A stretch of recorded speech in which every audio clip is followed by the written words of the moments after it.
Alrighty, ladies and gentlemen, we got ourselves a special occasion here. Not only did we get a Cowboys win Monday night in prime time, we got ourselves a little coalition here with myself, DMV fanatic Brandon, and set it off Chris from Frankly Football and Mr. Rome from Cowboys Fan Talk. Gentlemen, how are we doing today? Great. Excellent. Tuesday. Excellent, man. That's Two, that's two in a row. Dub, Two in a row. Dub two in looking a so row. good, man. Yes, And on sir. time. Yeah. Yes, sir. Brandon, go ahead. Let's lead some stuff off. So, fellas, like we said, it Tuesday tastes better with a victory. So we that doesn't stop the grind. So we have to ask ourselves, uh, unlike the pundits, we know that Kellen Moore, pardon me, Cooper Rush is the backup. Kellen Moore is going to get some words from you. That's why that Freudian slip came out. But we know that Cooper Rush is the backup. But he's performed admirably in his stint as the starting quarterback for the Cowboys. Um, but I want to ask each of you, who were the big winners from this victory against the Giants? Space, let's start with you, sir.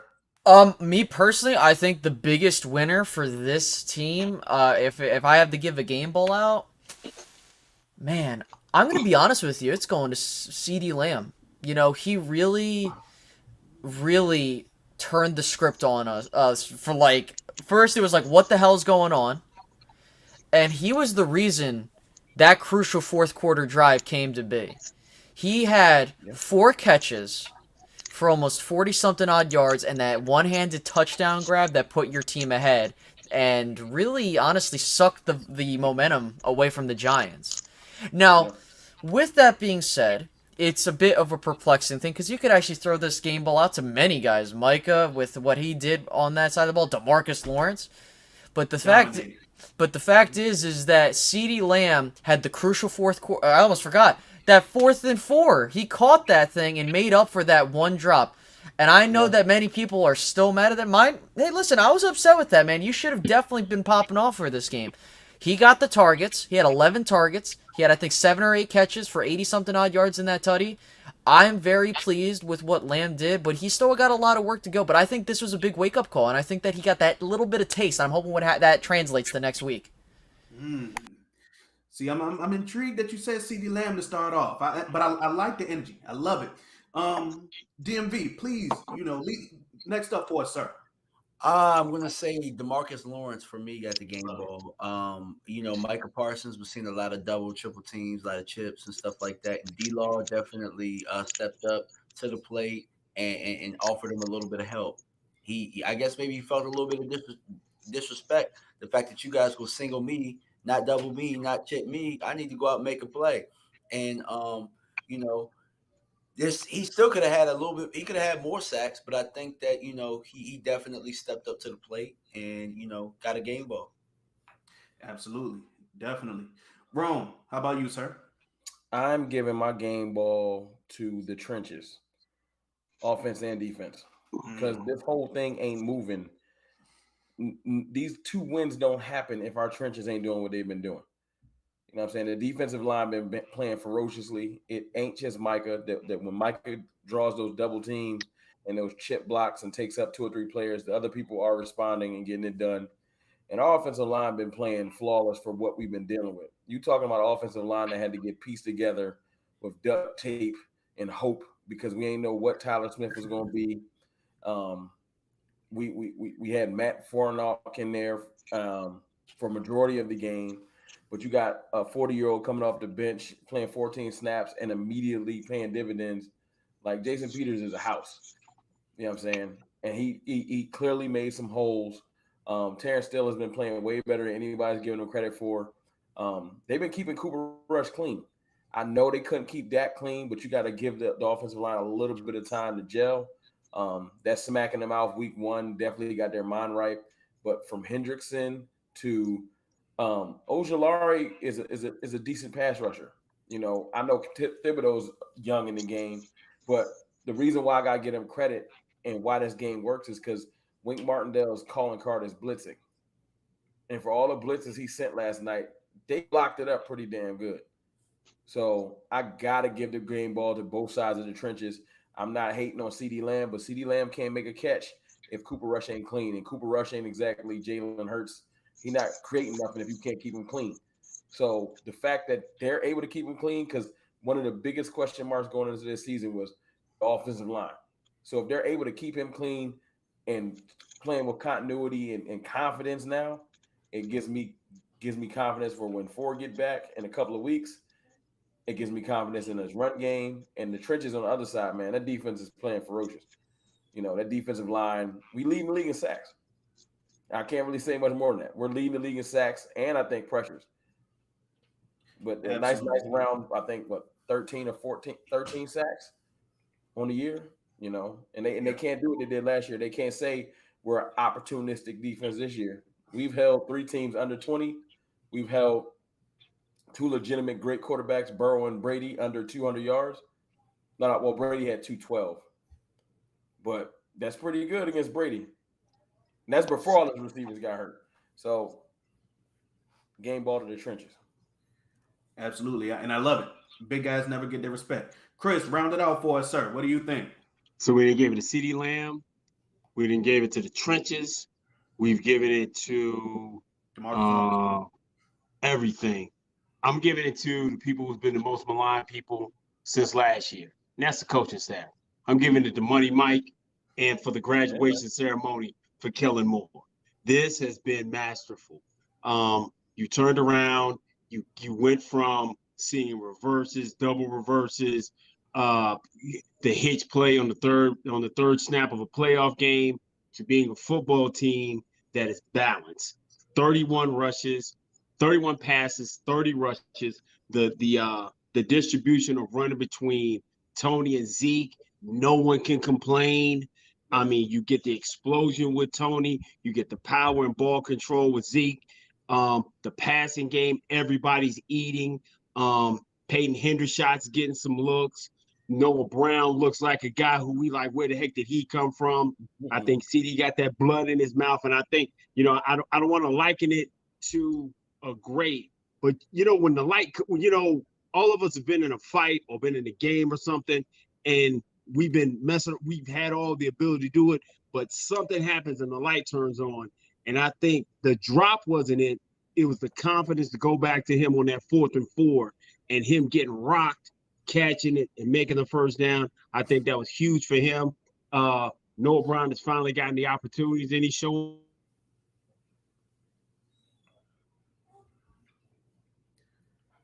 I think we might have lost Chris for a second. Hold up. No. Be worried. But, no. But it's all right. It's all right. We know how to improvise. But yes, I definitely understand what Chris means by Noah Brown coming in. Noah Brown might just be Cooper Rush's guy. And that is something that is kind of slept on, because this wide receiver room misses guys who we thought that may not make the roster, like James Washington. So Noah Brown was a guy who really stepped up and excelled in this situation. We have to really appreciate that right now. Noah Brown is, Brandon? What is he? Noah Brown is this year, he's Cedric Wilson. I love it. Period. He's Cedric Wilson. I'm not saying they're the same player by no means, but Cedric Wilson, if anything, it was short-handed last year. Yes. You throwing the ball, you have confidence he coming down with it. And Noah Brown has shut me up because I was just like, oh, he's just a blocker. He lost a little weight. Right. He lost a little weight, and he apparently can still block, because I saw him block Kayvon Thibodeau last night by himself. I don't know what that's about. Sure did. Absolutely. Absolutely. but that's my problem. That's somebody else's problem. He's and look, I feel bad for Cedric Wilson because he and Miami struggled with targets. Oh no. Did we get? Oh, there we go. We got him back. We don't know, man. He got hit with Rome's Wi-Fi. I was hooked up in the Rome internet, man. I don't know what it was, bro. Hey, man, you next to me. They got to put you can't be next to me. You're too close to me. Your internet started tripping. I hear you. Go ahead. About I heard you talking about Cedric Wilson. Go ahead. Yo, bro. Here's Botch. You got Botch saying Chris got Rome's Wi-Fi. No, we were just saying that Noah Brown is just I can't, like, 3 weeks ago, I'd have been like, Noah. You know, it's fun. It's I've been on record saying that the Noah Brown experiment should be over for 2 years now. And Noah Brown, I'm sorry. I was saying on record. Loyalty, didn't he? He was loyal. He stuck around, and they reward him for his loyalty. And you know what? It's not just like a forced loyalty. He was out there playing good. Yeah, absolutely. You know Yeah. So I'm looking at it right now, and I might be reaching. I know they're not going to cut Washington, not that I think of, because they want to see the return on their investment, even though it's a small investment. But you know, Stephen Jones, he ain't wasting no money. So when this receiving core get healthy, it's going to be CD Gallup, right? Yeah. And I really feel like the third receiver right now is Noah, and they're going to work in James. Now Turpin will still be on the team because of his special teams. And I feel like right now, the odd man out, we might carry all the receivers. Don't get me wrong.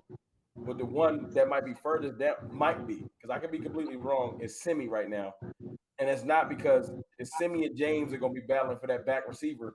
And it's not because of ability. It's just because they're going to force feed us James Washington. James has snaps. James has snaps. But that's what I'm saying. We're going to see him a little bit. If he struggles, then Simi will be above him. But I know we're going to see the top three. I feel confident in. I feel like that third receiver is Noah Brown until proven otherwise. I'm shocked that I'm saying that. And you don't touch him. Don't touch his role. Don't touch his role at all. I left somebody out. I just completely forgot about Tolbert. So, you know, the wide receiver room got crowded real quick, didn't it? Yeah. But it's kind of crowded by default if you kind of think about it, though. It's not necessarily. I mean, just Noah Brown stepped up, then the other guys. It's like, which one of you guys is going to step up? Well, you have the luxury of saying, now let's give Tolbert his rightful time to grow and not the pressure that it seemed like he was cracking under of the whole Cowboys nation is dependent on you to be CD Lamb now, to be the receiver. Tolbert apparently just wasn't, and that's a lot. You know? It is. So have him say, Tolbert, we got a package or two for you. Work him in like a normal rookie. And let the veteran players, let CD Lamb and Michael Gallup have faith in. And now I gotta say it. I got faith in Noah. I saw him make some catches the last couple of weeks. Yeah, he snagged a couple of high ass passes that people want to give Cooper Rush credit for. It probably should have been picked off. He absolutely did. He absolutely did. Now, I'm glad that we led in a wide receiver direction because CD Lamb, maybe a quarter or halfway through the game, wasn't Cowboy Nation's most favorite guy. How do you feel about his ups and downs throughout these first three games? Because he's had a few of them. You know, there have been a few conversations, whether it was on the mainstream shows or just on social media like Twitter, about him, whether he's worthy of being a true number one or not. How do you feel about CD Lamb's ups and downs, his slow start in this game, etc.? Rome, will you start us off in that? Well, it's silly. I mean, listen, I ain't never lost any faith in CD Lamb. CD Lamb does not lead the league in drops, contrary to popular belief. There's plenty of Jamar Chase and other receivers like that had more drops than him last year. It's just not publicized because they play in another market. It is what it is. He's very dynamic, and sometimes CD's thinking of his third and fourth move before he catches the ball, and he'll drop the ball. It is what it is. He's dynamic, and any given point, he can catch a one-handed back in the end zone catch like he did last night and make it look easy. It's not a problem. I have no problem or lack of faith in CD Lamb. People are just ignoring the fact that I'm playing quarterback musical chairs and I'm trying to get used to someone. It is what it is. Dak Prescott clearly was under more duress the first game. He was pressing, and we had a horrible game plan. It was like, we're going to throw into the defense no matter what. You know what I'm saying? They had no off speed. I wanted to say this stat real quick that I saw earlier. You know, Cooper Rush he went 11 for 15 last night on play action passes. 15 of his passes was off of play action because we ran the ball so much. That's half of his throws. Most of I'm not even saying that Dak needs to go 15 play action passes.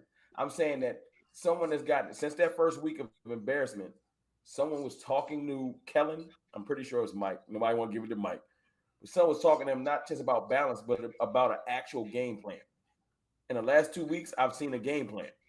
Crazy how that works, right?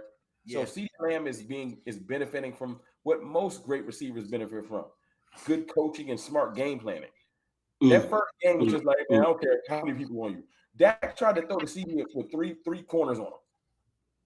Yeah. Like corner safety and linebacker someone into a triangle box. Someone told Dak before the game, get it to CD. I don't care what's going on. Because there's no way you make that throw. It just looked silly. So my point is, now that there's play action like that play that he was wide open, that was a scheme. Yeah. You know, so now he could have dropped Dak's pass too. He just would have dropped it. A drop is a drop. My point is, the proper scheme, you'll see the talents of CeeDee Lamb start to flourish. We have nothing to worry about. I never had nothing to worry about. You can't make that catch I saw in Minnesota 2 years ago on accident. Like, that ain't even the norm. That's too much talent to act like what we gonna do? Not sign him? Let him go somewhere else and flourish? Like, what is? Yo, that's the Stephen Jones way, bro. No, not with your first round guys. You're not. No. Saying is absolutely right. Right. When you're a superstar, when you're a star, you got to have those bumps and ups and downs and bruises to be able to be the guy who he is. And like he said, not with that jersey in the pro shop, he ain't going. That's right. Not with the double H. Yeah, it's too many that's gonna get sold like that, so they ain't gonna get rid of him. They got not that quick. Up in the bottom of the stadium. They gonna sell them jerseys. No doubt. So Chris, you kind of went into it. You made a little fun of CD last night, and you broke it down. You said it's hard, but it's fair. How do you feel about CD's starts or ups and downs throughout the games? You know, you talk to me about it. We talked about it before. Going from being one of the guys to being the guy is totally different. And I kind of broke it down so crazy that I'm looking at how many Big 12 wide receivers get to the point of being number ones right out the gate because of the level of talent they play coming out of college into the league. You can go back and look at that. You got a guy right now, a couple of weeks ago, we were talking about getting Denzel Mims, another Big 12 guy, having a hard time transitioning. So it's hard when you're not going up against number one guys on a regular basis. So now he gets everybody's best shot. He gets all the hype and all the attention from this offseason, what they did from the front office. And like you said, the offensive line hadn't gelled. You know, you had your one offensive line for 7 plays. Your left guard goes out. Then you turn around, put another guy in, and all that comes into it. But the identity and the purposeful game planning of this football team with Kellen Moore, with Mike McCarthy, gives him the opportunity to get into a rhythm and not end up looking at a cornerback and a safety over the top. Go ahead, Rome. Can I say something? It's as if when I hear people say CeeDee Lamb can't be a number one receiver and they ignore like scheming and it's as if they think that, okay, if Cooper Kupp's running against the bracket coverage I said on that play in the Tampa game, that he's just athletically, and it ain't got to be Cooper Kupp. It could be pretty much anybody but what? Megatron? Who's going to defeat that type of bracket coverage? Nobody. Nobody's defeating that. Now, right. It got to be like somebody like Patrick Mahomes or somebody that can fit it through a keyhole and have the most amazing receiver. So it's not impossible, but the chances are crazy. My point is, Cooper Kupp last year, because of Sean McVay's brilliance, we're going to get you on linebackers 50% of the time. It's scheme. But when you're bigging up a player, they don't talk scheme. They just talk Cooper Kupp's always open. Yeah, a lot of people will be always open against linebackers primarily. Right. You know, so he was statistically wrong. Going back, piggybacking on what you're saying, statistically, he was lined up on linebackers more than any other wide receiver in the league last year. But they act like he's riding up out wide and just beating outside corners one-on-one majority of the time, and that's why he got all his yards. That's how they speak of Cooper Kupp. I'm like, no. Oh yeah, or any top receiver. Nah, I'm with y'all. I'm with you because when people look at Cooper Kupp, like if you say show me an X or show me a number one receiver, I guarantee if you go to the look at all of the DBs in their top receivers list, none of them got Cooper Kupp up there. You want to know why? No. He ain't never lined up against them. They never faced him. They never had to face him. That's what I'm saying. But when you scheme it when you scheme, when you get an identity, what have we been asking the whole time? What do we do well? What does Kellen Moore do well? And what he's been able to do well, right? What he's been able to do well now is run the football enough and pass it enough for us to keep it, to the point we can keep our defense off the field long enough that once they come back on the field, they're fresh to go do what they do and end up giving you another short field. This has been the perfect complement of offense, defense, and special teams these last 3 games. You know why? The defense has a time to rest. There you go. Complimentary football. Sometimes you have the ball just to let your defense take a deep breath. That 3 and out, they be like, "Oh my, come on, right, right." That's how they scored in the Bengals game. We would have skunked it. They wouldn't have scored a touchdown, but we got caught in that drive where they were out there for like 17 plays. After the fumble from Schultz, and they had that really drive. 17 plays. Right, man, y'all get it. I just need to get some Gatorade. Yep. So, I mean, like I said, he's wide receiver. Go ahead. We may see an increase in Lamb's production as a number 1 guy once we get Gallup and Washington back as well, because no question. Go ahead. We keep talking about number 1 this, number 1 that, and I didn't necessarily lose faith in CD last night, but there was a time where I just said, you know what, man, I can't defend him because he doesn't. I say that because he can do all the glitz and glamour, and like Rome said, make some of the greatest catches in the world. But if you're not consistently doing the basic things, that's what's going to make you a number 1, when you're consistently doing the basic things right. Last night, the ball hit him in the chest. And I'm in a room full of people like, it was here, it was there. I said, it hit him right in the 88. Catch the damn ball. And it was trash. But to your point, this is how it works. CeeDee Lamb had a trash play, and they said he was talking about it on the sideline. And he got a chance to redeem himself. Yeah, that's been my biggest problem with this whole. It's kind of like the media is so excited about hating on Dak right now because they're like, he can't fight back. I was gonna get that. Like he can't redeem himself. He's caught in this 3-point thing until he comes back, and it's frustrating.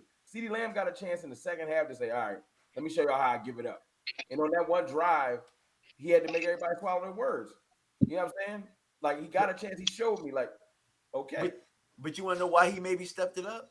He watched 85 step it up all day. Everybody thought 85 was 88 throughout the whole game. Like, oh shit, that's Noah Brown. Yeah, but as good as Noah Brown is, CD's way better.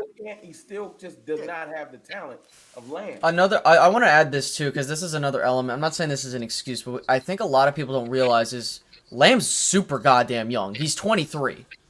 He's still trying to figure this thing out. Yes, the man makes mistakes. We all make mistakes. Does that mean that he should have dropped that ball? No. He had 2 drops where I'm like, dude, you got to catch that if you're a number 1. But hey, you want to know what? This man went on, like I said, 4 catches. He went on a rampage on that one drive. He single-handedly, that was his drive. That was like, for me, that's what number 1 receivers do. They will take that guy. Like, honest to God, like, I was amazed. Like, it was like back-to-back-to-back plays. He was like, give me the goddamn ball. And you know what? That goes in conjunction with Kellen Moore. You're not afraid to give him the goddamn ball. That was huge. That told me, listen, you're getting these guys schemed open, but more importantly, you gave it to your number 1 guy and you took a chance on him. And I know, Kellen Moore, I think, if I'm being real with you, given the circumstances, this was his best coached game. I personally think with how he coached, because I felt like knowing the circumstances, that's the key thing.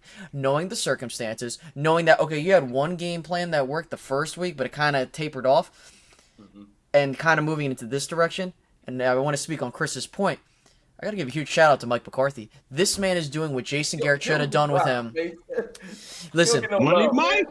Yes, Mike McCarthy is doing what Jason Garrett should have done with Kellen when he was here. Help him game plan. I've gone on the record. I have said that Kellen is not stupid. I've said that Kellen just is misguided in how he approaches things. And I think what's important that many of us recognize is that when Kellen has someone to help him out, which Mike McCarthy and Jason Garrett should be doing, given the fact that this guy's on the job training. Not a fan of that, but given the circumstances, you got to do that. And guess what? You had a complete game plan from start to finish. And It looked like it too. and also, yes, the red zone calls. I'm like, what the hell are we doing here? And what were we doing on the 3rd and 1? But you know what? If you're gonna do that type of stuff, Kellen, follow through. 3rd and 1, you're gonna do a pass play. Go for it. I don't care. Go for it. You gotta be consistent with that, and he'll grow into that. Listen, we're 3 weeks in, people, and I'm really curious. And I don't mean to go on this for a long time, and we'll move forward. No. You're going in the perfect direction. Okay. Leading right into my next Cool. question. All right. So my main thing is, when Dak Prescott takes the field again, are you going to keep that same game plan? Ladies and gentlemen, we have a game plan that I have seen other teams do that can win long term. And I think that when you look at the lay of the land of what we see here, the Dallas Cowboys have positioned themselves perfectly. You have 2 wins, one with a division. You got another division opponent coming up, which I'm pretty. Money right now. We're playing with house money, guys, and I'm telling you this. And I just spoke on this on DMV's show, which we had with Boss and Mary, where we were talking about, I was like, listen, if you're 4-4 or 5-3, given with what you went through or better, this is the hardest part of the schedule, guys. This is the hardest part of the schedule. And I'm telling you, you come out of it. Now, I'm not saying we're going to be golden going down, because, listen, the future is not yet told, and we'll see. But you know what? Listen, this defense is going to get better. This offense is going to get playmakers back. And you know what? If Dak Prescott just does 50% of what he did last year, you guys got an offense that maybe, just maybe, can, put teams away better. Can I piggyback off that for 2 seconds? Sure. To your point with Kellen Moore and his best play call game, actually highlighting a person and going after it, like going to his man over and over again. And to your point about when Dak gets back, this is the perfect offense to work someone back into coming off an injury. We don't need you to come back and throw 40 passes quite yet. When that time comes, hopefully you'll be healed up enough to do it. But my thing is this. I don't think the offense yesterday was what? Almost 50-50? It was 50-50. 31 and 30. 31 and 30, yeah. We got to be honest with ourselves. There's no way in the world we're going to be 50-50.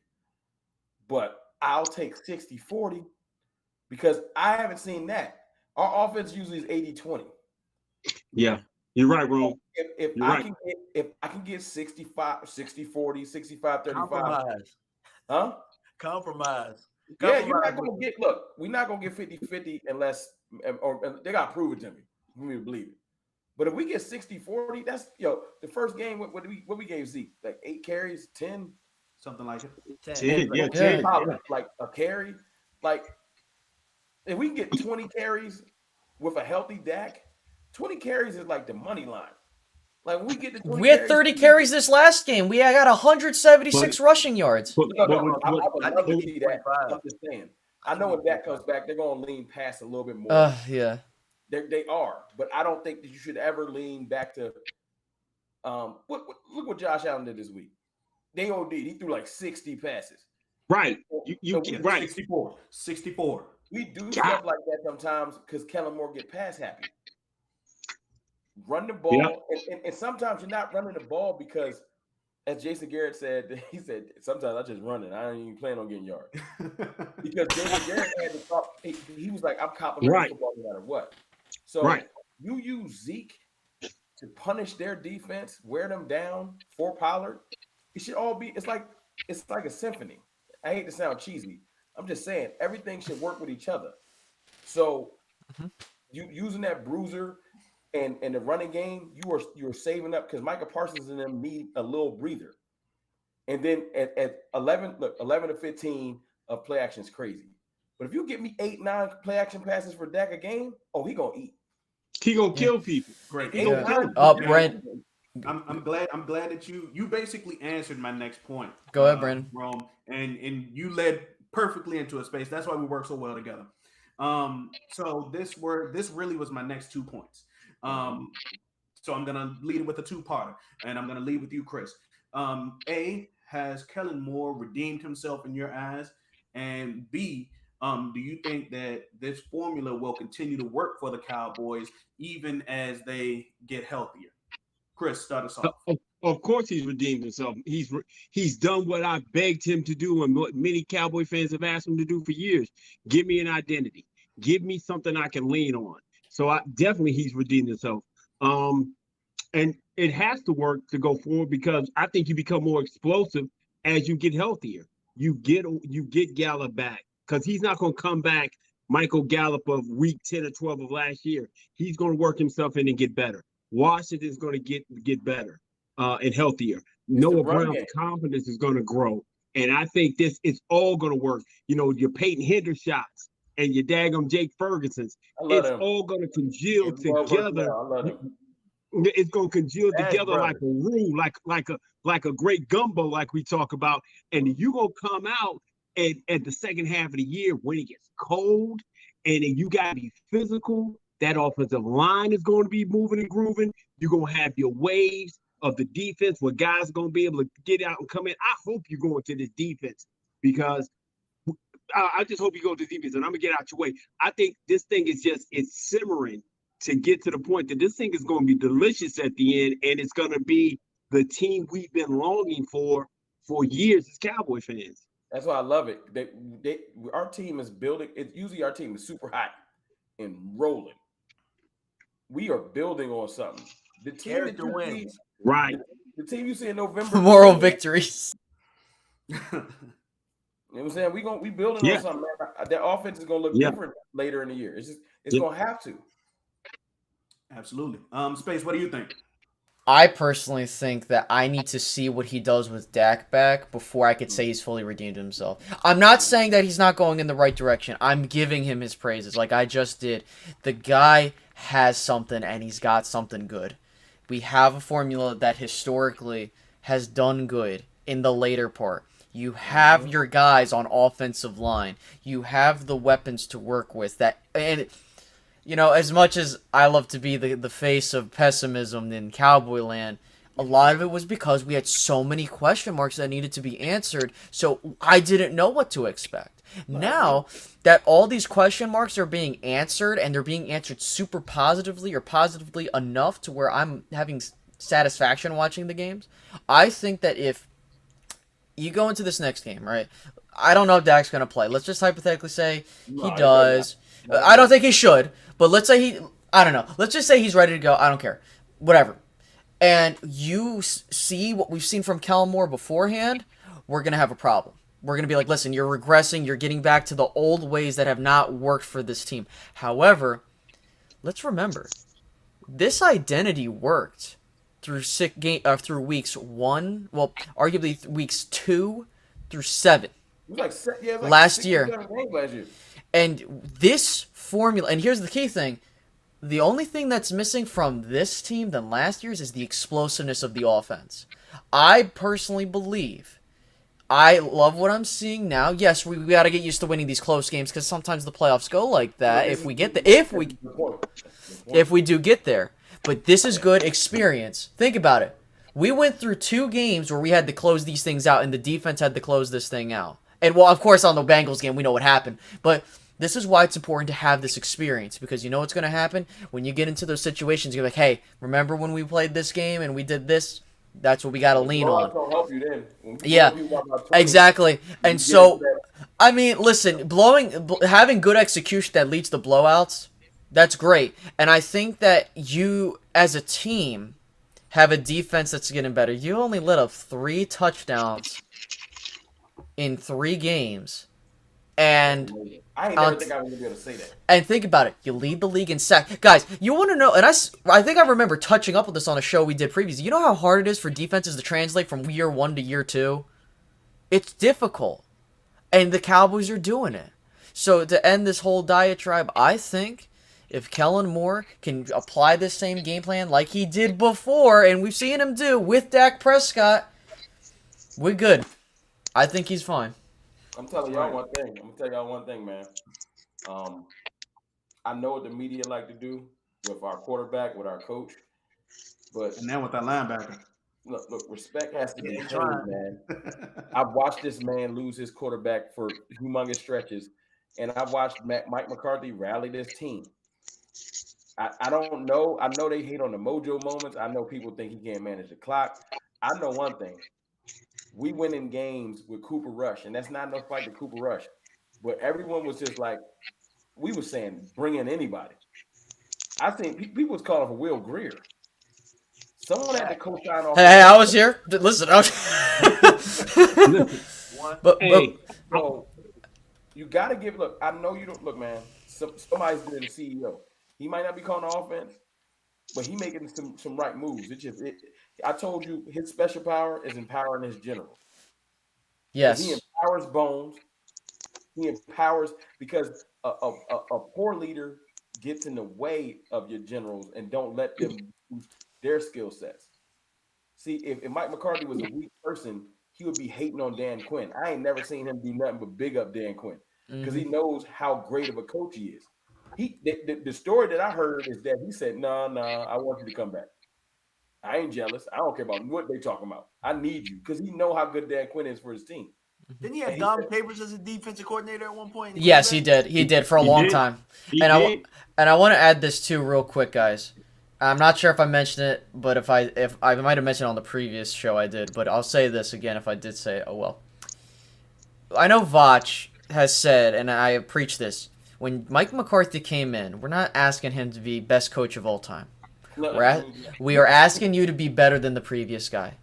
Just that. You Yep. you want to know what you got? You got a guy that is now 7-7 when his starting quarterback is out. I don't care what happened in 2016. I know. But- I see people trying to hate on it But earlier. yeah, get the fuck out of here. First off, you know what the hell I mean. 1-13. Yeah. They're trying to be like, you're gonna give Garrett credit. Get the fuck out of here. What about Dak's rookie year? Oh, now Yeah, you yeah. wanna give him- Oh, now you want to give Dak your credit. So here's the thing: 1-13. 1-13. That is unbelievable. You have a guy, and keep in mind, Mike's done this. You can go look at his Green Bay days. He has done great with backup quarterbacks, and I think that is exactly what we need. You want to know why? Because then I don't have what we had at the beginning, where I was like, "Well, shit, are the seasons over already?" Because we've had that. I was already in draft mode. But you know what? I'm glad we're seeing this because this is the imprint. We're in Mike McCarthy's third year, and I keep forgetting this is just the third year, and you're starting to see that culture come together. We remember what we talked about this entire offseason, guys? We want a grittier, hard team that is not afraid to go out there and fight, and we're getting that.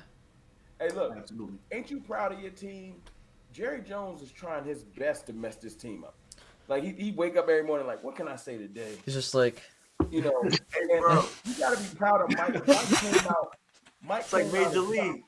Yo, Hey, he said- DMV rock on that, cause I see you there bouncing up and down. You like, tell me, D, come on, D, talk to me, man. Yo, it's like Major League when they trying to win in spite of the owner. Brandon, you want to? I won a controversy, and I was super proud when that clip came out of Mike. Look, man, Dak our quarterback. Yeah. I don't care what he talking about. Dak Prescott's our quarterback. Next question. Like, I like that. He just came out was like, I'm not playing with that. And then I'm proud of Zeke. Because Zeke, even though, he always got his goofy responses, he's like, man, that's Jerry marketing, man. We know who our quarterback is. Like, I'm proud of this team showing like, look, man, I know what Jerry talking about. Zeke pretty much said it. He's marketing me, y'all. And y'all falling for it. In this locker room, Zeke is speaking for the players. Right? I've heard Michael reference 4 till 4 get back. Let me get some respect to Cooper Rush. Even him doing his job, when he's been asked about it, he showed deference to Dak Prescott, and that's no slight to him. Like, I got nothing but love for Rush because he's been doing his thing. He knows his role. He doing his That's thing. exactly it. After the game, he took his ass right back to the locker room. Forgot he was the quarterback. Hey, man. He's like, oh shit. I gotta go to the podium. He gonna get compensated if he have a great year. Somebody else gonna pay him. That's It ain't right. gonna be us. That's fine. That's right. And Don't be Seattle's quarterback. go ahead, Brandon. You want to move us on? Yeah, I want to go to the last question. What are and this is kind of to preview our upcoming game. What are the keys to beating Washington? Ooh. showing up. Going up. DMB. Nah, DMB, Showing start us up. off. Chris, Matter of don't fact, do it. I just wanted to let y'all know I'm gonna be wearing number 66. I'm gonna be playing tight end. I'm the third tight end. I'm definitely getting me at least 2 catches, 12 yards in the tub. So put me on your fantasy team. That's how bad that football team is, man. Nah. This is the thing. I don't think they're gonna roll their helmets out, but I know we're gonna say what we got to do for this, but can we give a little bit of love? Rome hit it on the head about the trenches. We've had some great pass rushers in the past. DeMarcus Ware never had a cat like DeMarcus Lawrence working with him. DeMarcus Ware, for all his greatness, never had that guy. He may have Jay Ratliff every once in Blue Moon, Anthony almost, Spencer would come in. I'm telling you, this wave of defensive players on this line is exceptional. It's phenomenal. You don't know where it's coming from.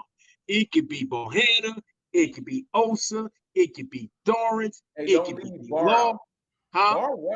Bar got some pressure. Dude, Hey, he ran through somebody yesterday. I forget Yes, who. he did. I forgot Anthony Barr could rush like that. I was like, it can come from He was anywhere, guys. Remember, It can come right. And I don't want to go back to those teams that we were talking, the ones we always like to love on, but they do come in waves, from Tristan to Bo to Neville to Osa to Chauncey to Dorrance to Lawrence to Mike. Micah said last night at 60%, I'm damn near better than anybody in the league. And at 60%, everybody got to eat last night, man. That D-line, that defense is exceptional. We want to see other guys come and play, but dadgummit, it's a fight to get a jersey on game day with all these cats we got right now. It's a flat-out fist fight.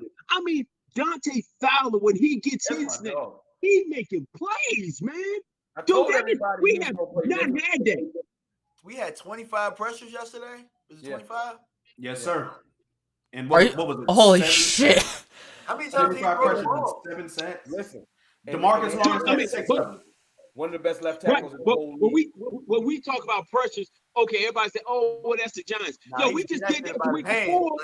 Right, we did the week before with Joe Burrow. We had Joe Burrow seeing ghosts. Can I say something? Tom, go ahead. Yeah. Tom was cussing folk out. Acting like his normal Tom. So I'm just. We talking about what we got to do next week. We just got to keep building week upon week, because even though we talking about the offense, that the Cowboys coming back for the offense, the Cowboys on the way with defense. Curse is gonna come back. We might get 30 pressures this week. I mean, it's gonna be this can turn around and be, man, what we've been dreaming for a long time. 17.3 points per game. That's what this defense is allowing. I just want y'all to know 17.3, bro. Go ahead, bro. This is my key to the game. Yes, we got the talent. We're starting to see question marks being answered, as Space said earlier. We got the talent. What used to worry me about the Cowboys teams is not being level-headed. We win a game like this, or we win a game against Cincinnati, and then the next week we feeling ourselves. But we got leaders in this locker room. Micah Parsons. I'm gonna put it's not just Micah. It's a lot of them. A lot of them is quietly just grinding, because you really start stepping back and looking at the Anthony Barrs and Malik Hooker. People are forgetting Malik Hooker is the green dot now. Dude, the green dot. That's everybody said it might have been LVE. It slid right on the Malik Hooker's helmet, and ain't nobody even bringing it up. That's a cosign from the coaching staff that you are fully well versed in this defense, and we trust you. And he been making plays quietly. It's just this team. Even Jerron Curse earlier, when I saw him at a little thing about Vach about they were talking about Vach was talking about how people don't appreciate that, and he was saying Dallas fans don't like nice things. I think right now that this locker room is not only not listening to the media, I don't think they're listening to us. I think they just literally just worrying about themselves and staying locked in. It ain't no disrespect because I'm a fanboy. It is what it is. As they should. Listen, But man. they're not even listening to the fanboys. They're not listening to the fans. I think Trayvon Diggs is still not on Twitter. I think they just locked in. Right. Yes. Yes. And that's my confidence about this week, because this would be a trap game week for us. We overlook Washington and get into a fight. You know what I'm saying? But I really do feel like that they're literally like, no, week to week, let's get to 3-1, and then let's worry about the next game. I really feel like that's how they're carrying it. You know what I'm saying? I haven't seen the overly cocky, just how the Cowboy teams get. I hate to say it, like the Hot Boys era. Yeah. Yeah, Oh, my that shit, God. hey man, that's out the window, man. That shit is gone, man. Yeah, Thank God. You're right, bro. That is huge. Look, look. Let me salute to what Smith was, but the OD celebrating for a half a tackle, and Antoine, when it wasn't even just Antoine Woods, and the whole Hot Boys era used to make me sick, because it was more celebrating than domination. And then when we got in that Rams game, they threw the Hot Boys in the trash. So in the playoffs, All the way down the field. you know what I'm saying? This defense, and I think it starts with Micah. I saw Micah break the team down yesterday. Dak was there. You know what I'm saying? And they do the little after the game where Mike say something, and I saw Micah break the team down, and it's like I trust Micah's leadership because he locked in. It's like I got a Micah on defense and a Dak on offense. We straight. You feel me? So I feel like we're gonna be locked in next week, because I feel like that taste they got in their mouth from the San Fran game ain't out yet. Yeah. They're not going to be satisfied until they actually get it. So, hitting a lot of good points. I think, because I'm looking at the stat, I had to go through the Commanders' previous games. Realistically, this is an 0-3 team. It should be an 0-3 team. Now, that's no insult to that. It's just, I'm looking at these games. They nearly lost to Jacksonville. Then they lost to the Lions, and then they just lost to Philadelphia. Now, the thing is as I'm looking through this, Carson Wentz got sacked one time in Week 1. They didn't really have a good pass rush that game. I kind of looked back. Week 2, 5 sacks. Aiden Hutchinson had a coming out party. Yeah. Yes, he did. Yes, sir. And then this week, 9 sacks. Now, I don't think the Cowboys are going to get into a double digit. Well, I could be proven wrong. But it's because they won't throw it. They're going to come out with a quick game. And I was just about to get to that. What's going to happen is because they're going to look at what happened with New York. Oh, we need to get these passes out quick. Now, Carson loves to go to his tight ends, and he loves to lean on that run game. That's what allowed him to, he didn't really have much of the tight end game in Indianapolis. But in Philadelphia, that's where he had his success, right? So if I'm looking at Carson, the one thing I'm trying to do, have him beat me. You know what's going to happen? You put the ball in his hands and you give him the pressure that you've been giving him. He's going to make a mistake, dude. I've seen him make the dumbest freaking plays I've ever seen. Holding on to the ball. Yep. And the one thing you got to do, and I see this commander, if you punch these guys in the mouth, they tend to, they just lie down. Now, again, that Lions game was different. They kind of started fighting back in that, but it's just like you punch them in the mouth early, they'll lie. And I think that we're at home for this game, right? I forget. We're at home. Okay. Yeah. So I would because look at this. They're not even running the ball, man.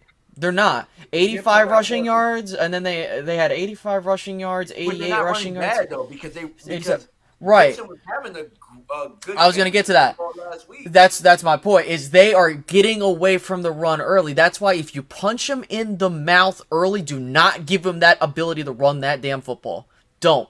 Do not. I think McLaurin had a really good game. And Carson's had a really good passing stat, but he hasn't impressed me. He hasn't. Garbage last week. Yeah, he hasn't impressed me. So I'm looking at Dallas.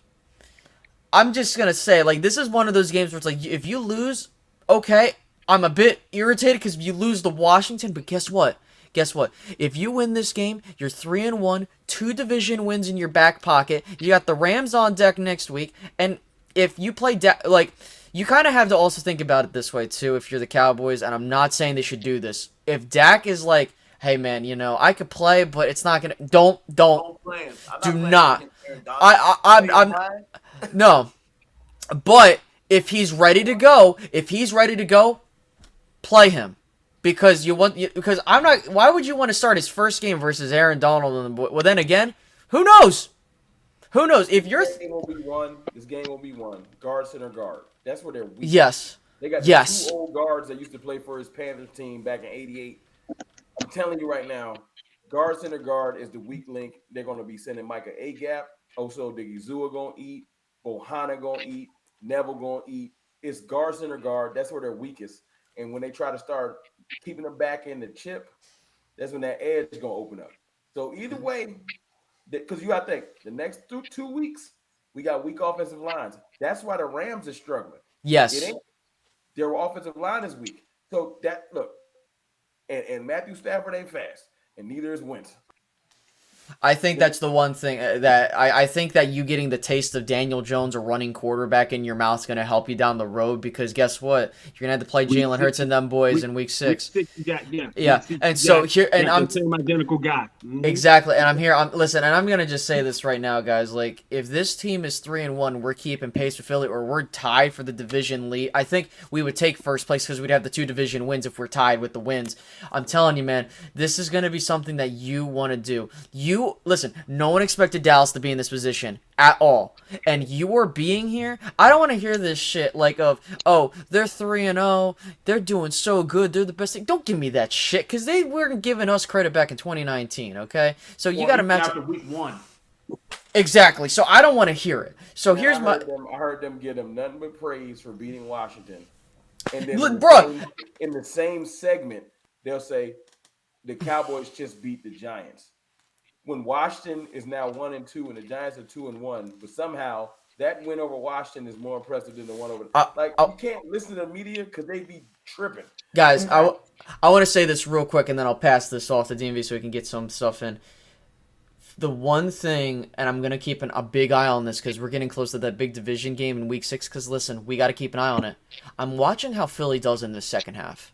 Because they have been the we don't need to play in the second half. Well, no. Here's my problem. You go watch how they play in the second half. They haven't played particularly well, and so this is where I'm very keen on how Dallas has done. If you get to that game and you punch those sons of bitches in the mouth, you can definitely knock them off their high horse. They're gonna have that game where they're gonna get hit. It's a matter of when, and that's just the nature of the NFL. That's not me just saying it as a Cowboys fan. That's just gonna happen. But again, Dallas has enough tune-up time for that game, and if I personally think, and I don't want to get ahead of myself, but I'm just telling you this: if you take care of business this week, you open yourself up to a good opportunity to be good for the rest of the year. That's all I'm going to say. People know, man. I'm letting you know. We ain't going to be sitting back in those soft zone coverages. I've watched the defenses they've been playing. Exotically, I don't know what's going on in Washington or why they was just chilling. They can't tackle, bro. I don't know what's going on with them, but I'm not even going to worry about it. I want them to not face a good defense. So when they run into this buzzsaw week 6, they can be like, because this is the thing. And I got to jump in a second. I'll say this is my point before I jump. And I appreciate you, brothers. The Cowboys, I hate to put this on them, but I've always see us come out hot, and then somebody punches in the mouth, and we don't know how to figure it out. It's just weird, and I hate it. Like, we'll be dropping 30 and 35, and we'll play a team that's physical and knows how to play a low-scoring game, and we can't figure it out. And I feel like Philly is running through these teams, and that's fine. Philly probably would say that's because we just dominating them. And I would say I kind of think it's because you've been running into teams that ain't giving you no type of resistance. You know what I'm saying? Their last 6 regular season games, they didn't play Washington 3 times.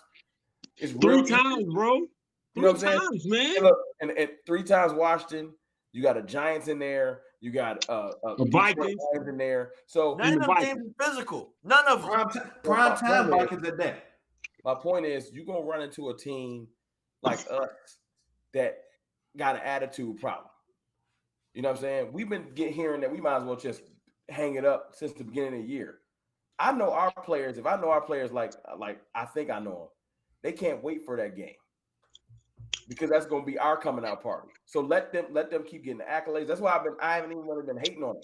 I want their players to be as pumped up as possible. I want them to roll into the game versus Dallas and really overlook us. I want them to go into Again, that game thinking they that did it last year too. yeah, I want them to overlook us, and that's fine. So when the game gets started and they're not used to that type of a defense, it'll be too late. They'll start planning for the Christmas game. Man. But Dude, but yeah, go ahead. I'm Go sorry. ahead, Space. This is why these division games are so important early on, because if you back pocket these things, then you already have tiebreakers, number one, and number two, you really have a whole lot of momentum because that Philly. I'm trying to think. We have Philly, then it's like Detroit and Chicago or something like that. Yeah. You mess around like we said. Mhm. We were hoping to be 5-3 with Rain being hurt. You mess around and come out of this thing. By the time he get back past the Wizards, the football Wizards, you beat the Rams and you beat the Eagles. And then you bring him back to get those 2 games against Detroit and Chicago and go into a bye. It's gonna be tough for us because we're gonna be talking about where the playoff tickets are gonna be at, and they're getting better and better each week. Yeah, Absolutely. I think that's what we all want. We love the 40 burger season. We love when we score 40 points, but I guarantee you, nothing felt better than when people were talking about, oh, you got that Cowboy shirt on. Yeah, because we whooped your ass. Well, oh no, yeah, that kind of win right there, that 23-16, that 24-14, where we choke you out on national TV. Those are the best painful. games. Those it's painful. are the ones It's you the type can of game talk. you think you can win, but you ain't Yeah. That's the game where you like, damn, they suffocate. Like, somebody like, damn, their defense is great. That's what you want to see. Scoring a lot of points is great, but when that defense is to the point it's choking somebody out right there in front of you on TV, man, that's beautiful, man. That looked wonderful last night, man. Absolutely. DMV, let's get you in here, man. What do you think about this whole upcoming game? What do you think the keys to victory are? I think one thing Washington can do that can be a little thorn in our side, and I saw it a little bit last night. They have a little booger running back, JD McKissick, in the quick game. And we know that they're going to go quick, so we got to be able to tackle in space a little. We've been doing pretty well all year. We've been doing it pretty well all year, but McKissick, I think, is their only shot to really like get them first down and kind of just be pesky. But I don't think it's enough. You know what I'm saying? Mm-hmm. Their O-line is just not good, bro. I've sat here, I watch them every week. They have no shot. They have no shot, bro. None at all. If they don't go quick, they can't get McLaurin, and Dotson and McLaurin are great, but they're not gonna be able to get out into their routes. This is the worst. This might be the worst Washington offensive line that I've seen in a long time. I've seen some really bad ones. Interesting. I've seen some really bad ones. That makes me happy. Yeah, absolutely. No, this one is bad, bro. Like Philadelphia wasn't even blitzing last week. They were just sending forward. It was that bad. And defensively, Washington, I listen to fans say it all the time, and Rio said it. I don't know if you guys know who Rio is. They can't tackle word for damn. Like it's almost like they make business decisions. Bro, it's week 3. Y'all making business decisions already? Pack it up. Like I mean, Yeah, hey, when Tony Pollard coming to town, keep that same energy. the only thing I really wish is that like we don't get sexy. Like just punch him in the stomach. Punch him in the stomach all day. You know what I'm saying? Like forget the haymaker. Like just punch him in the stomach. Absolutely. But I ain't want to jump in the middle of DMV because I feel like that'd be very disrespectful. So I'm gonna go now. Thank y'all, brother. Thank you, sir. Before y'all meet Miss CFT and y'all be like, what's happening? Why? But we gonna chop it up soon, man. I see y'all in the group chat. Yes, sir. Hey, thank you. With you, bro. Now, fellas, this is huge. We have something that I did not think we would be on the precipice of seeing. A coach and Mike McCarthy. When I am Mike McCarthy, you have a coach that has the chance to have their team start 3-1 back-to-back years. That's interesting. When was the last time that happened? Well, with us anyway. I want to say that was 2007, 2008. Early, Garrett. Yeah. Well, 2007 they started out 5-0. But point being is they started out 5-0, or you know what I mean, 3-1 or better back-to-back years, 2007, 2008. Garrett, we've never had that. So this is a huge game, I think, for that too, because that kind of tells me, like, okay, I mean, sure, the last time we were 3-1 was last year, but really the only times we've been 3-1 with Garrett were 2014, 2016, and 2019. 2019. Yep. But again, like, the vibe is going to be what's really important here, because when we were 3-1 in 2019, that Saints game was like, ooh, like, I don't know what's going on here. If we come out and we do our thing, like in 2014, week 3, I think we played. That wasn't the Rams game. That was the. Who did we play? Titans. We played the Rams. In what year? 2014. We played the Titans, the Rams, and then it wasn't the Giants. Who the hell did we play? The Texans. That's what it was. We played the Texans. Oh, what the hell? But the way that they're winning these games is what's important here. You can get the 3-1. Now, yeah, the last time we started at 3-1 or better was 2007, 2008. So I think that would be a huge win for Mike McCarthy. So this is kind of like an impromptu question because this raises a great point in my mind. Mm-hmm. Obviously, we've questioned Coach McCarthy's decision making, even as recent as week 1. Do you think that he is now learning from his mistakes? Are you satisfied with his level of coaching progression now at this point? Or do you think that he still has a ways to go? Things like that. Answer me that. Well, go ahead, DMV. I'm sorry. Go ahead. Yeah, I was gonna say so far, I think since Dak has gone down, I've loved everything for the most part that Mike McCarthy's done. And it shouldn't take for your starter to go down for you to start coaching. But I kind of feel like McCarthy said, "F it, bro. Like, if I'm gonna go out, I'm gonna go out guns a blazing." I think that we've seen a higher level of coaching, and we've seen a higher level of the players playing too. So they've been coaching with their hair on fire, and they've been playing with their hair on fire, and we just see something different in this group. So to answer your question, I like what I'm seeing from them so far. All right, Space. I'm gonna be real. I'm happy Mike McCarthy's my head coach. You know, at first I was I was a bit weird with it because I was like, maybe he can go the college route, but because I'm thinking outside the box. But you know what? You went out and you got the most experienced guy for the job. That's what you were dead set on doing, and I commend that. At first I think, and to say, did he learn from his mistakes? It's really I'm going to say a 3-parter, right? First part, hey, we're going to try and just retool this team that Garrett had. I don't think we need to bring anybody in. Yeah, we'll go best player available, this, that, and a third, but I think we're good. We came to find out that, hey, this team had some serious infrastructure problems, like serious foundation problems. We had to rebuild this culture from the ground up, the roster from the ground up, defensively speaking. Okay, you go through that season, you show me a couple things. You can win with a backup quarterback. You're not like lying dead as a, like, oh, we ain't doing nothing. On top of that, you got your players the right mindset. Not this, okay, we're going to go out and win. No, everything we're going to do is about winning. And not only that, the way he has been answering these press conferences is something that's even better. It's not like Garrett's coach speak. Yes, McCarthy does it too, but there's some elaboration that he does sometimes. And he's also learned with the analytics stuff.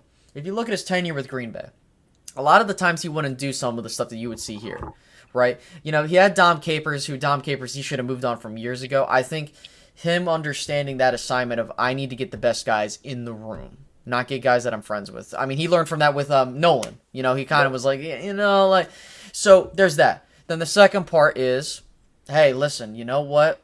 We had a really good team last year. We saw the pieces come together. We rebuilt the team. We got the guy. I had to fire my guy to get this new guy in here. You got punched in the mouth in the playoffs, which he has had that happen before. He's gotten eliminated in the first round before. There have been moments. But I think what's key here is that, okay, you know what?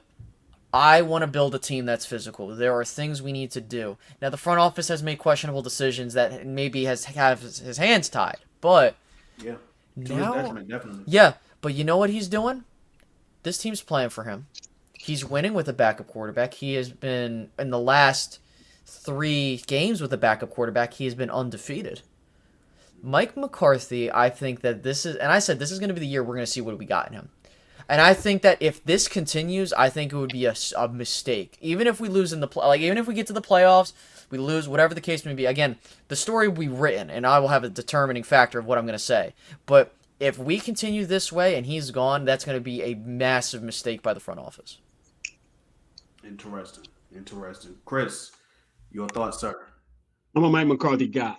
The guy that they got on sitting down with Colin and talking about what he could have, should have, would it. Listen, he had a Hall of Fame guy. He went 7-9 3 years in a row. So I don't think he's some amazing, guru. He's the guy. I think the guy I got right now empowers his people around him, lets him do the job, and he saw that this guy needs help. Since he needs help getting direction, I'm trying to let him grow into this. He's not doing it. So let me help him. So now when you get your pieces back on offense, you give him a little more room, but I'm still right there. My defense, the guys I got on defense are amazing. I've let all three of my coaches make huge contributions, and they're shining right now. From Bones to Quinn to Kellen. All my guys are working. Now, instead of me sitting back so much, I'm peeking in a little bit. All right, I see. All right, go ahead. All right, I see what you're doing. Go ahead. Hey, I see what you're doing. Go ahead. We're never going to be happy with the front office until Charlotte takes over. And I mean that. I'm never going to be happy until she takes over, because she'll get the hell out of the way and get me a real GM, or let Will McClay be the GM. But right now, man, I'm extremely happy. And so I'm just trying to go 1-0. I got one team in front of me, the Washington Football Wizards. I want to beat them come Sunday. And I want to kick it with you guys on Tuesday and be right back at the same thing, talking about let's go 1-0. And we'll see how this thing pans out. Yes, sir. DMV, you look like you had something that you wanted to, I guess, I follow was up. agreeing with everything you were saying. I was giving them a thumbs up. Okay, cool. So here's my thing about Mike McCarthy. The Mike McCarthy before week 1, I don't think was the same. I don't think he had the same mindset that he did after week 1. My reason for saying that, Mike McCarthy before week 1, mild mannered, seemed to walk the fine line, I guess gave all of the expected responses. Mike McCarthy, after that loss, and when all of the off-season decisions gave the expected response of blowing up in their faces, he turned around and gave the responses like, well, I wouldn't have ran a double reverse. You put the playbook in my hand. I wouldn't have ran that play. Well, I don't know the terminology. That's Keller's job. I wouldn't have did that. I think that Mike McCarthy, I think that he gets a little sick of it sometimes, and it shows in his responses, especially when he has to put up with other people's shortcomings. And I like that, because you get those little glimpses of realness sometimes. Those little glimpses is just enough to keep us entertained, but not enough to, I guess, stand up for himself fully. You know what I'm saying? Because at the end of the day, it's the Cowboys. So the leash only goes, but so far it only goes to the end of the yard. So I appreciate that Mike McCarthy empowers his coaches. He empowers Dan Quinn, which allows this defense to excel, because Dan Quinn is excellent at his job. He empowers Kellen Moore. Kellen Moore has plenty of room to grow, and as a result, sometimes the offensive scheme struggles. He empowers Bones Fossil, so Bones can go out and find diamonds in the rough like Cavante Turpin. So he is not a control freak, and I appreciate that. Okay. But you can tell that he's very frustrated when the guys that he empowers falter and he gets blamed for it. Yeah, I think he's gotten that kind of veneer or lacquer on him now to say it in a layman's term. Hey man, fuck it. They're gonna make mistakes. You know what I'm saying? But I'm willing to die with my guys if they make these mistakes. The beautiful part about it is those guys are willing to say, "Dadgummit, hey, Mike, we ain't gonna make these kind of mistakes to make you look silly." I mean, year one, Bones was. Let's just go back in his 3-year tenure. Year one, Bones was a loose cannon. Absolutely. Now, all the things you see Bones doing now, you're like, dang, gummit, that's the guy that we used to always fear when he coached for the Rams. He's putting people in place. We're sitting here right now. When's the last time you sat back and can't wait for the ball to get punted for this football team, or for them to go try to block a punt? Or get a return. Or get a return on each side. Or get a return, right. You on your edge of your seat trying to see what they're going to do in the return game, or if they're going to block it with the special teams. We watched Mar last night. Mar line up for that 60-yard. We're like, oh, shoot, he can bang this. And when he missed it, it wasn't so egregious. He was like, well, dude, he is outside. I mean, he just missed a little bit. Also, it's a 60 freaking yard field goal. It's not like you're expecting. And you're speaking volumes here, because it's like I feel like Mike McCarthy has finally had, or rather, because like I like to compare and contrast, right? We remember what we had previously. It felt like it was very corporate-esque. It felt like people were just punching in, punching out, just here to do their job. Now, you have a guy that's coming in that's all about football. You have a guy that's coming in here saying, listen, guys, I'm here to win. And then you have all these... I love the passive aggressiveness of like, oh, I want to done that shit. Like, it's awesome, because this is exactly what we want to see. This is the imprint that I think that Dallas needs, because what's going to end up happening is that this will vibe with your players. It already has been. You're kind of starting to see them reverb what he's been saying. Like, okay, yeah, we want to win. And to be honest, I haven't heard much from these guys, right? Like, they weren't afraid to be like, F this, we're going to tear this defense down and rebuild it, which honestly, like, yes, that's also, you got to get your front office involved onto that, but like, still, the fact is you have a team, and as we've been mentioning this entire show, you have a team that looks complete in all elements. It's just a matter of, can you sustain it? Like, listen, are you going to win every game? Probably not. That's fair. That's real, right? That happens. It's the NFL. But if you can be competitive in all these games, if you do the right things, I'm not going to be upset when you lose. I get upset when we lose, when we shoot ourselves in the foot. Okay, why are we running these dumbass plays? Why are we playing these types of defensive coverages? Why is it that we're doing this on special teams? If we continue to do this... Go ahead. You want this team to be because we saw them look great the first 7 games of the season.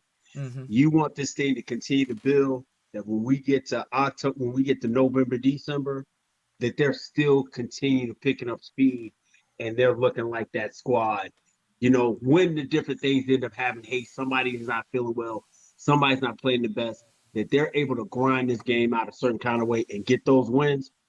That's when you get excited. Right, that's and again, when you get to the point of being like, yeah, we turned the curve.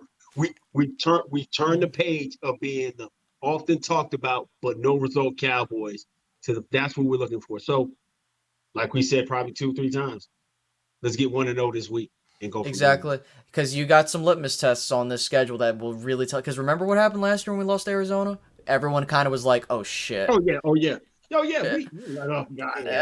damn it! Now we know. I felt that one, yeah. Because we kind of were like, oh, here's the bad omen. But and I think that this is what's crazy. And I see Dwayne Johnson in the chat saying that this defense isn't even in midseason form yet, and it's scary. I agree. That's right. I agree, because listen, I personally think listen, I don't care what happens in any of the other games, to be real with you guys. It's really I want to win this game, even if we don't. The Rams game, the Eagles game, and the Packers game. That will tell me everything I need to know about this team. And even that Titan, well, I don't know about the Titans game anymore, but like, yeah. But those four, those 4 games will tell me where this team's at. Because if we go out and we do what we're doing here and we're winning, okay, I'm seeing something I haven't seen in a while or ever. Because before you would get that vibe of, what's going on here? If we lose those games, then we get that bad taste in the mouth again. But again, it's also how you lose, right? And how you win. If you're losing and it's like, we're losing because we did stupid shit, that's one thing. And we've seen that happen last year. But if you're losing, but you're doing everything what we see correctly, and it's happenstance, I'm cool with that. So. That's it, man. That's I basically think that's it, man. Yeah, Anything else you fellas want to talk about? No, I'm good. Yeah, I'm definitely good. This is therapy for me, guys. Yeah. Yes. I win, but I always love talking Cowboys football. Absolutely. Absolutely. So of course, Space, this is your show, so we'll wrap up. Go ahead. Hey, listen, I'm the one streaming it, so. Hey, man. Hey, I definitely appreciate you having us on, Space. Chris and I make up Frankly Football. We are just two guys who love talking ball, especially about these Dallas Cowboys. We hope to shed some light and some truth in this community. So definitely check us out. Like and subscribe to our channel if you haven't done so already. Yeah, man. Hey, man. I'm like I said. I am his Robin. He is Batman. I'm just a cat that just kick it on the side, man. You can always find me at Set It Off Chris on Twitter, man. You're gonna find me at Franklin Football with him at all times, man. And man, I just appreciate y'all giving us a platform to speak about this thing that we call the Dallas Cowboys and show love to us. I love these two when we can get together, man. Absolutely. DMV? No doubt, man. Everybody can find me at DMV Fanatic on YouTube. I am DMV Fanatic 1 on Twitter. You probably can find me talking to all these fellas. That's pretty much it, guys. I appreciate all of you guys for having me. Appreciate everybody who liked this video. Make sure you like it. Make sure you comment. Make sure you subscribe. All right, man. Thank you. Yep. Yeah, and again, thank you guys so much. This is so fun to kick it with you guys on these Tuesdays because it's a good way to, relax and to either talk about our Cowboys winning or just getting pissed off that we lost. But I really think that it's awesome to kick it. And again, do your due diligence. Like I always say here, I gotta borrow from the page of Stephen Jones. Please make sure to like, subscribe these fellas up, and hit those notification bells so that you get notified when these guys put out good content, okay? Because Stephen Jones is going to get very pissed off if you're not doing due diligence. So so I hope when we kick it next week, we're A-okay, and I'm hopefully not throwing shit because we're going back to our old ways. But anyways, guys, that does it for this show. We'll kick it next week, hopefully. No doubt, man. Y'all be careful, man.